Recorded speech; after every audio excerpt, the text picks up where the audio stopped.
முதல்ல மேஷராசி அன்பர்களுக்கும் என் பணிவான வணக்கங்கள். மேஷராசிக்கு சனி பெயர்ச்சி கும்பத்திலிருந்து மீனத்துக்கு பெயர்ச்சி அடைய போகிறார். மார்ச் மாதம் 29ஆம் தேதி 2025 அன்று கும்பத்திலிருந்து மீனத்திற்கு, அதாவது மேஷத்திற்கு 12ஆம் இடமான விரயஸ்தானத்துக்கு வரார். விரயஸ்தானத்துக்கு வரார் அப்படின்னா பயப்பட வேண்டிய அவசியங்கள் இல்லை. ஏன் அப்படின்னா சுப விரயங்களாக செல்லும். சுப விரயங்களாக இருக்கும். நல்ல தொழிலில் முன்னேற்றம் கொடுப்பார். தொழில் முன்னேற்றங்கள் இருக்கும். தொழில் முன்னேற்றம் இருந்தாலும் கொஞ்சம் கூடுதல் கடின உழைப்பும் கொஞ்சம் பொறுமையும் அவசியம். வேலை செய்கிற இடத்துல அதிக கோபங்கள் படக்கூடாது. கொஞ்சம் பொறுமையாக இருந்து நிலையான ஒரு வாழ்க்கையை ஏற்படுத்திக்கலாம். நல்ல உழைப்புக்கான நேரம் இது.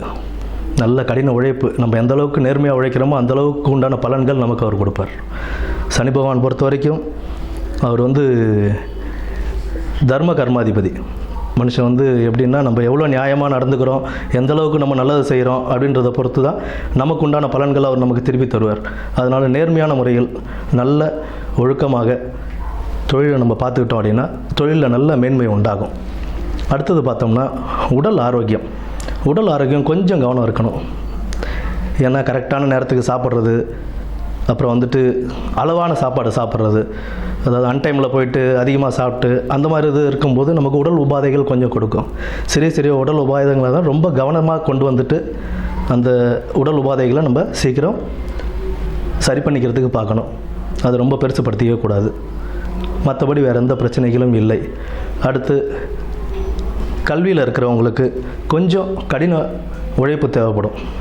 நல்லபடியாக உட்காந்து படித்தாங்க அப்படின்னா நல்ல லெவலுக்கே வரலாம். அதுவும் மெயினாக அடிப்படை கல்வியில் இருக்கிறவங்களுக்கு நல்ல உழைப்பு தேவை. கடினமாக உட்காந்து படித்தாங்க அப்படின்னா டைம் ஸ்பெண்ட் பண்ணி நல்லா படிக்கணும். நானும் படிக்கிறேன்னு உட்காந்து படிக்காமல் டைம் ஸ்பெண்ட் பண்ணி நல்லா படித்தோம்னா அதுக்கு உண்டான பலன் நமக்கு கண்டிப்பாக கிடைக்கும். அடுத்து இதற்குண்டான பரிகாரங்கள் அப்படின்னு நம்ம பார்க்க போனோம்னா குலதெய்வ வழிபாடு மிக சிறப்பு தரும். எந்த ஒரு ராசிக்காரர்களாக இருந்தாலும் குலதெய்வ வழிபாடு மிக சிறப்பு தரும். அடுத்து சனிக்கிழமைகளில் விநாயகர் வழிபாடும் சிவன் வழிபாடும் இருக்கிறது அவசியம்.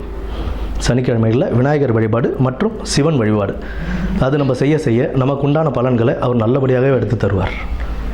நன்றி.